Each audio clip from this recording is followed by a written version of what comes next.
evening, everybody, and thank you for coming to tonight's public meeting on our annual business plan and budget. It's really lovely to see everybody here. For tonight's program, I do have a flicker.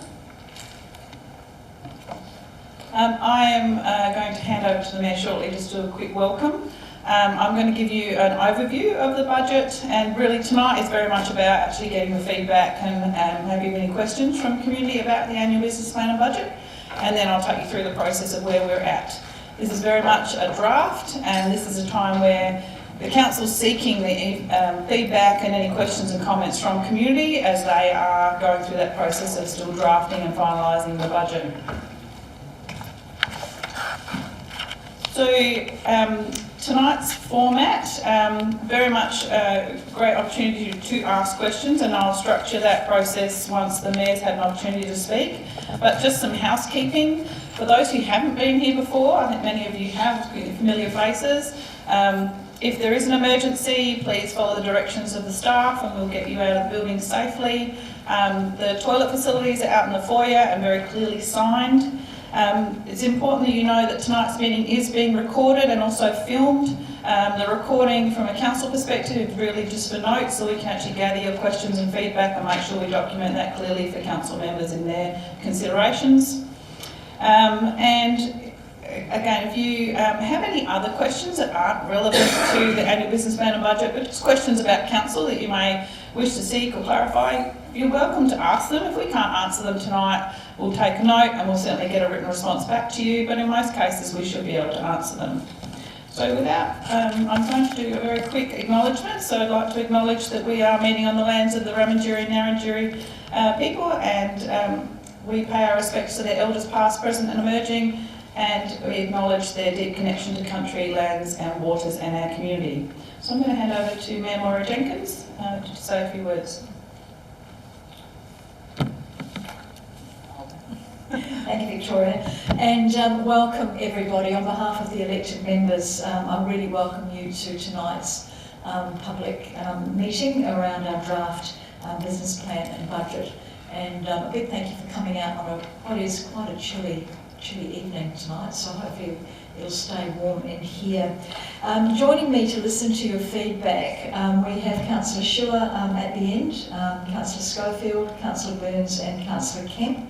I'm expecting Councillor Mann and Councillor Mackenzie. Unfortunately, Councillor Henderson and Councillor Quinton were unable to make it tonight because they have other commitments that are on. It is wonderful to see so many people here tonight, and the fact that you've given up part of your evening to be here really tells me that you care about the future of Victor Harbour. So we start off with that in common, because I know that we all very much care about the future of Victor Harbour as well. This plan that we've got is a draft plan, and it sets out how Council proposes to invest in services, infrastructure and our community over the coming year. But I want to be really clear that it is a draft and your feedback is really important. And it's a genuine part of how we actually finalise that plan, and it's exactly why we're all here tonight. Victor Harbour is changing, and I think that's another thing that we can all agree on. It is growing, and under the state government's planning framework, we're expected to grow considerably over the years ahead. That brings lots of opportunity to the region, but it also brings considerable pressure. At the same time, like every household and business in this room, Council is facing rising costs. Just as the rising costs of petrol are affecting you, it also affects Council and the work that Council do. And it crosses almost everything that we do, from construction and insurance to our electricity and, as I said, our fuel. In consideration of this, the draft plan proposes an average rate increase of 6.4%, and that was unanimously decided by the Council when the draft plan came out. Most of that reflects inflation and the rising cost of delivering services that you and the rest of the community rely on. A smaller part of that, what we call the Financial Sustainability Index, helps Council keep on a steady financial footing and recover some ground after several years with our rate rises set below CPI. This will be expanded on further throughout this evening and the impact of that. The rate increase level has been a considered decision of council and all councillors, and we know that many people in our community are doing it really, really tough. I was visiting the ADRA op shop today and talking to the people at ADRA, and they were talking about the increase of people coming in and needing their services and where they can expand their services because people are doing it tough in our community. We are aware that there are a significant number of residents that are on fixed incomes, and the council was of the mind that it would rather make smaller, manageable increases to the rates now than be forced into much larger increases down the track that would hit those residents that are in need much, much harder. What this budget tries to do, and your input is really warranted, is balance the needs of today with the responsibility of planning for tomorrow. It maintains our services that the community really depends on, and a number of our services are linked to people in our community who are more vulnerable. It continues to invest in our roads and our footpaths, our coastline, and our community infrastructure. And we are one of the few councils in South Australia that has significant coastline that is under threat from climate change. We've seen the amount of work that we've had to do with the Yilkee Wall, and much more recently with the Kent Reserve, the beginning of Park Run, where that big storm actually ate all of that and was starting to go underneath the bike path. So, we have significant work that we need to keep doing, for council. So we do all of this work while keeping our borrowing well within responsible limits and our finances on a sustainable footing. Tonight is your opportunity to tell us what you think, tell us what matters most to you, tell us what you agree with, and just as importantly, where you don't agree. We're here to listen to you, and that's why we were voted in, to listen to you and to help plan for the future. Everything that you share with us will be considered carefully before council adopts its final plan. So, in all, thank you very much for being here tonight. We do really appreciate you coming down, and I'll hand things back to Victoria to provide a snapshot of the draft budget. Victoria. Thank you to the Mayor. So I'd just like to do some introductions of the staff that are here also. For those who don't know me, Victoria McCurdy, I am currently the CEO at the City of Victor Harbour, but unfortunately departing on the 17th of July to take up another role. But taking my place as an interim CEO for a period of time will be Graham Pathouse, but Graham is also our Director of Community and Development Services. Kelly Mark-Stacey is our Group Manager of Governance and Finance. Jodie Roberts is our Director of Environment and Infrastructure, and Karen Rapaczynski is our Director of Corporate and Customer Services.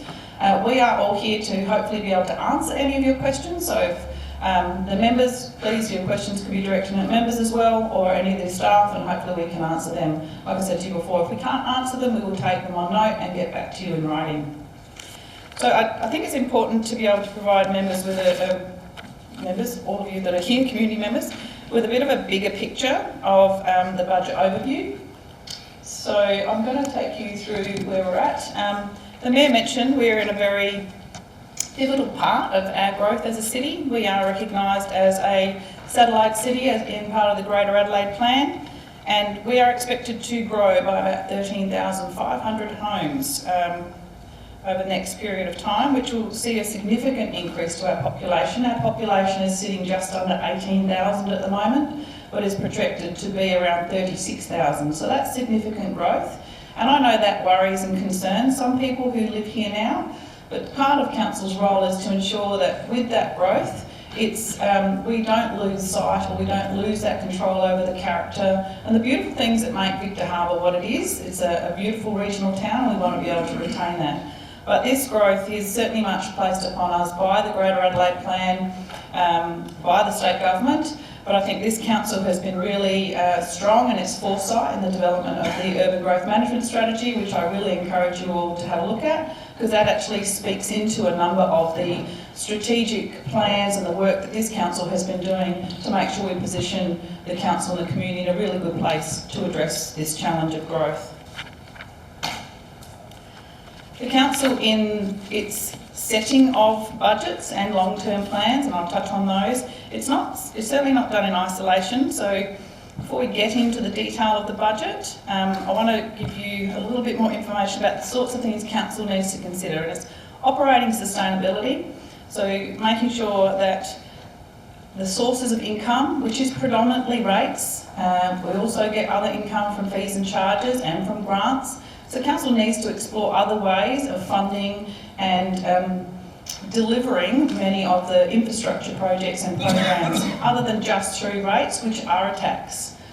We are a level of government, so rates are a tax, they're a property tax.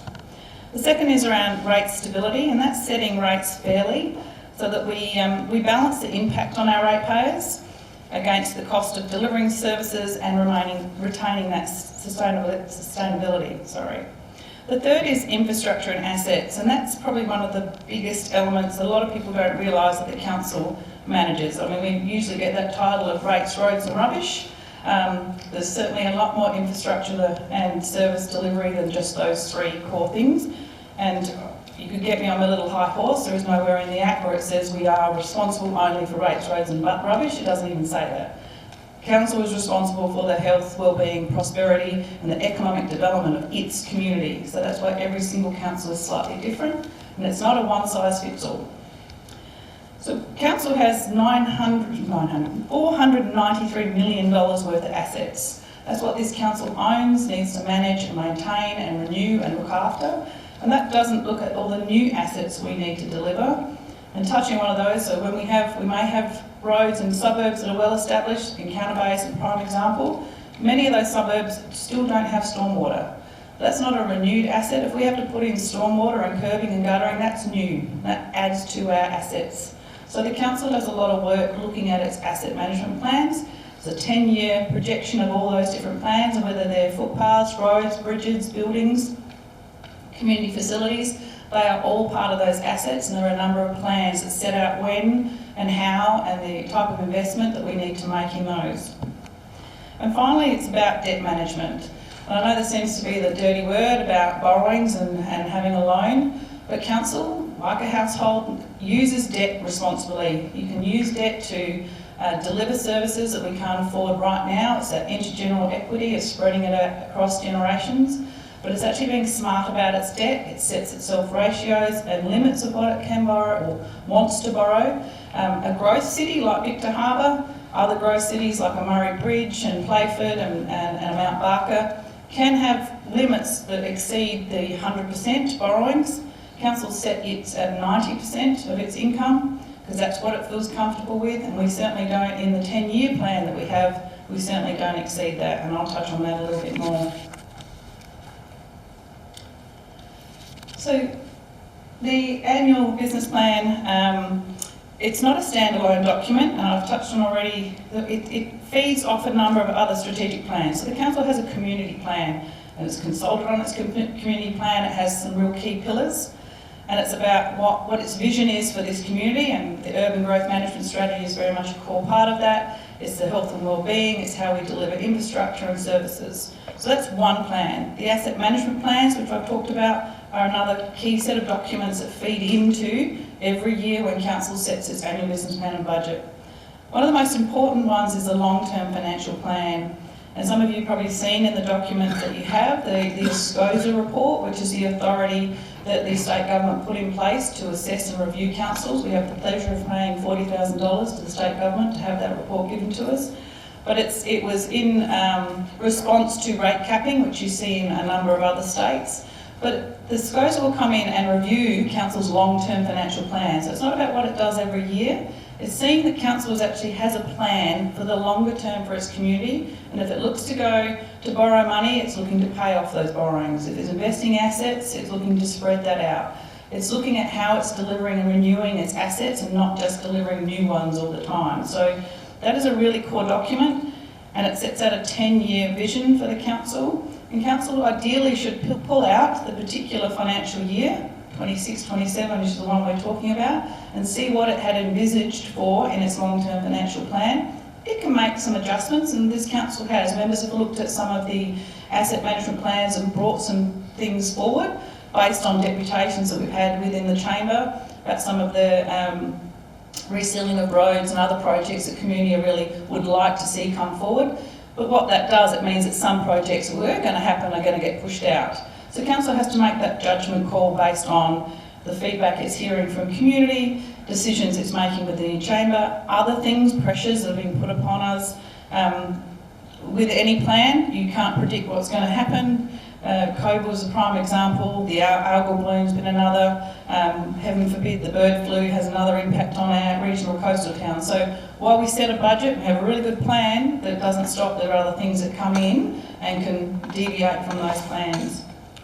So they're some of the core things that council looks at when it's setting its annual business plan and budget. It doesn't just do it in isolation and pulls out a year just ahead. So I touched on before the SCOSA report, and you'll see a table similar to this in your annual business plan. We're required for the 4-year review period that we have been given to make sure this is in our report, and we're demonstrating that we are actually addressing any of the things that the SCOSA report has identified that council needs to be doing. One of those indicators, which is the projected financial performance, that is around that sustainability and making sure that either council sticks to its long-term financial plan and puts in place provisions to keep us within that green area of mostly sustainable. And council has done very well, so we are setting mostly sustainable for those indicators. But that is part of the reason we have that financial sustainability index in there, because it was built into our long-term financial plan. Sorry, just want to keep it on my notes. And while the will be touched on, the Precinct project is one key big project within our long-term financial plan. It's not, the provision for it is not included in 26-27. Council has identified that it can actually leave that to continue on in 27-28 and the years thereafter. But it's only one capital project, big capital project. There are many within the long-term financial plan, and you'll see council's borrowings and its income and capital expenditure fluctuate, and making sure that we borrow but pay down, borrow and pay down, and you'll see that within the long-term financial plan.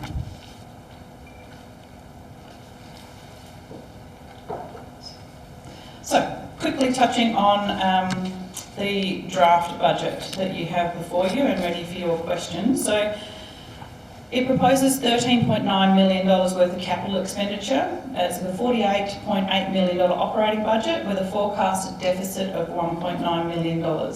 So borrowings are forecast to, and they're saying forecast to peak at about $14.3 million in there, which is only 39.5% of that cap I talked about before. Council could borrow up to about $35 million. That's its cap of 90%.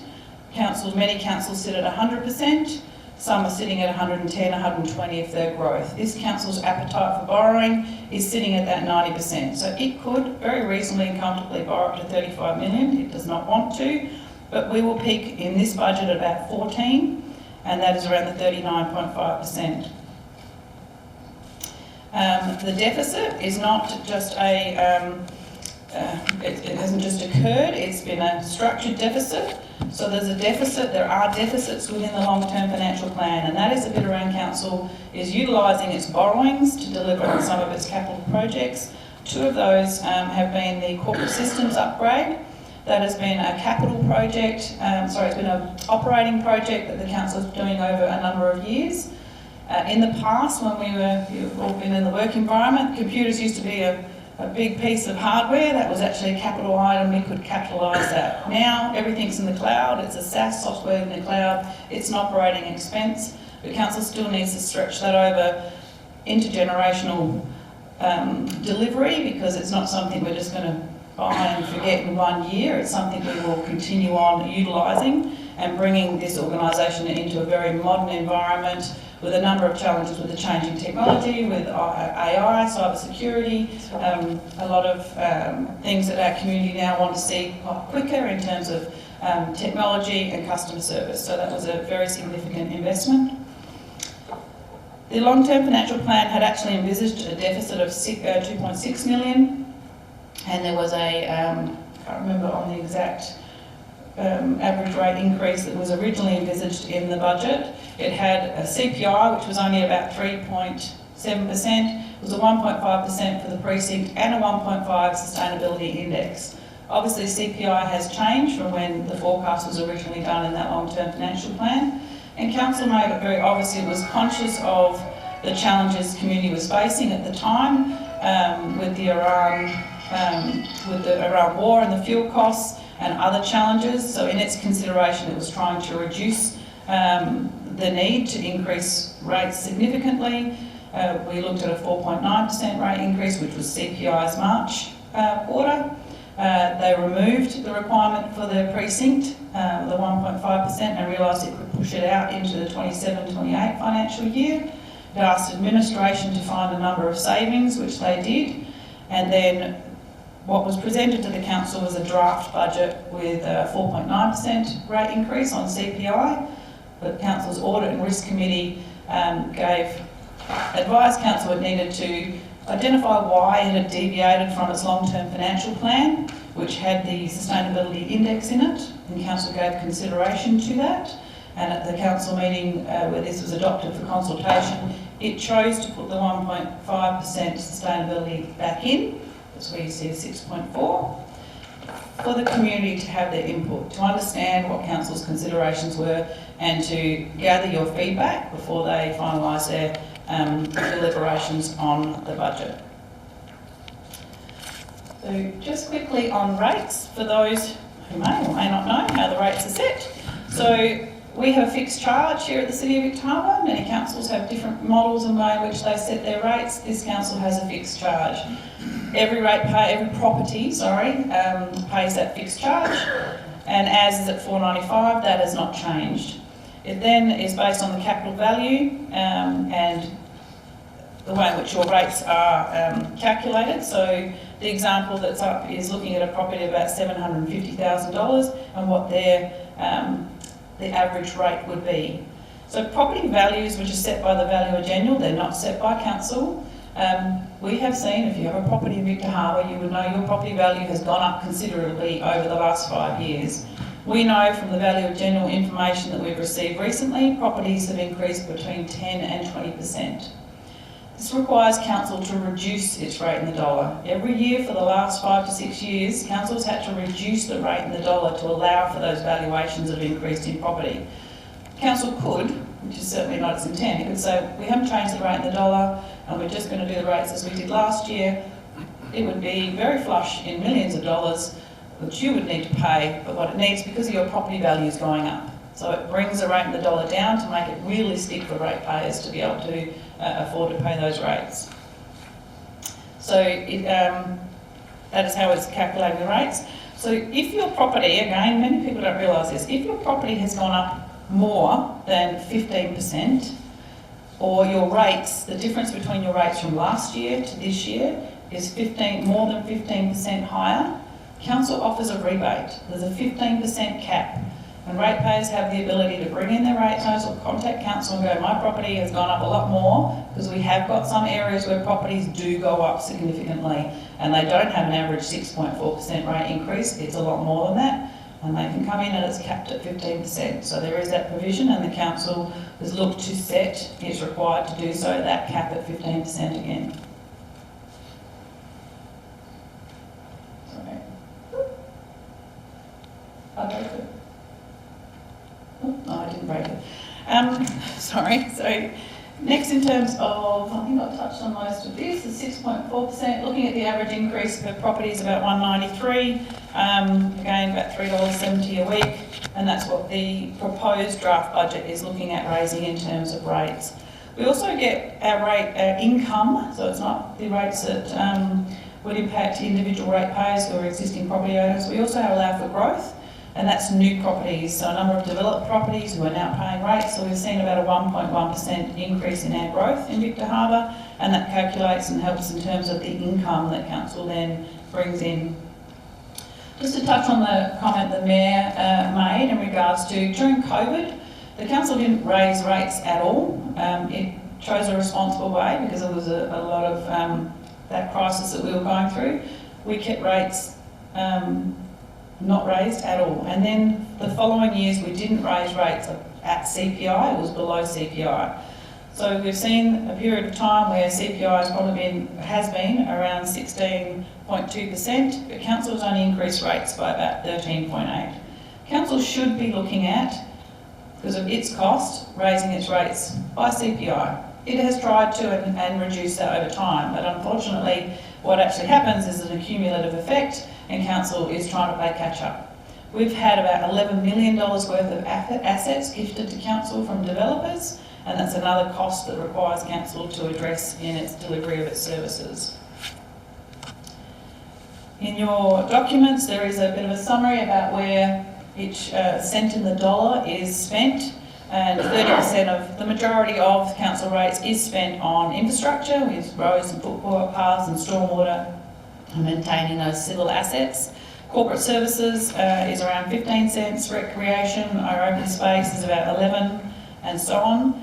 There are some significant investments in this report, which include the optimisation of our corporate system, and now we have a new Technology One system right across our whole program of council. It's now about refining that and getting the best outcomes out of that new software, ensuring that it's actually doing and finding efficiencies that it was actually implemented for. So that is ongoing, that will come to an end in 2028. And also a lot of work around that growth strategy. So while we have the urban growth management strategy, we're required by the state government to do a housing plan. The council's invested in an integrated transport study. As we grow, more houses, more people, we need to look at how we are actually moving around the city in terms of not just vehicles, but walking, bicycles, and that is a significant investment too that we're looking at. We're also looking at the Future Ready strategy, which is about attracting and retaining a younger demographic. We need a workforce to support.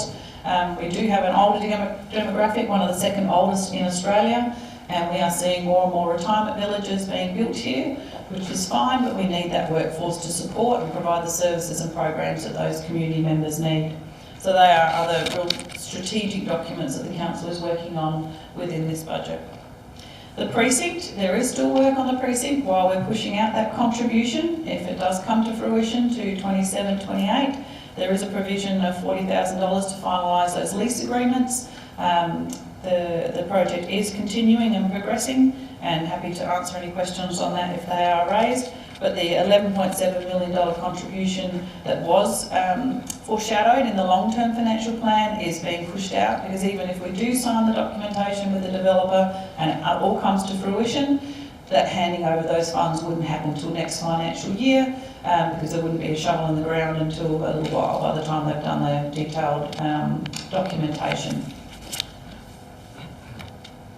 So, I broke it again. Quickly, key projects, Whalers, you will know that Whalers Road is being renewed at the moment. That has been split over 2 financial years, so council does tend to do that. With some of those bigger projects, it was split over 2 financial years. For our community's sake, they see it delivered in 1 year, but it's actually split over 2 financial years, so Whalers Road, continuation of that in there. A significant footpath program of about $500,000, again delivering that. We have a community that wants to get out and about around our community and continuing to deliver that. Significant work on the Inman River coastal and flood protection areas, doing some aviation work in the town hall and the cinema. There is a long vision for the arts and cultural precinct, but council is aware that's much further out in its long-term financial plan, and it needs to make sure that it is fit for purpose now, so doing some works in there that will be integrated into those new designs, but it's work that we can actually appreciate now because some of those assets are very tired. We've acquired a parcel of land on Martha Close near the men's shed, and Biodiversity Victor Harbour and our community garden group will be looking at building a nursery, a native nursery there and community garden, so that will be delivered. Transitioning of the Encounter Centre, you would have seen in the media that transition of council taking on ownership of the Encounter Centre so we can continue to deliver those services for our community. That is in the budget. And also, as touched on previously, the completion of our transport strategy.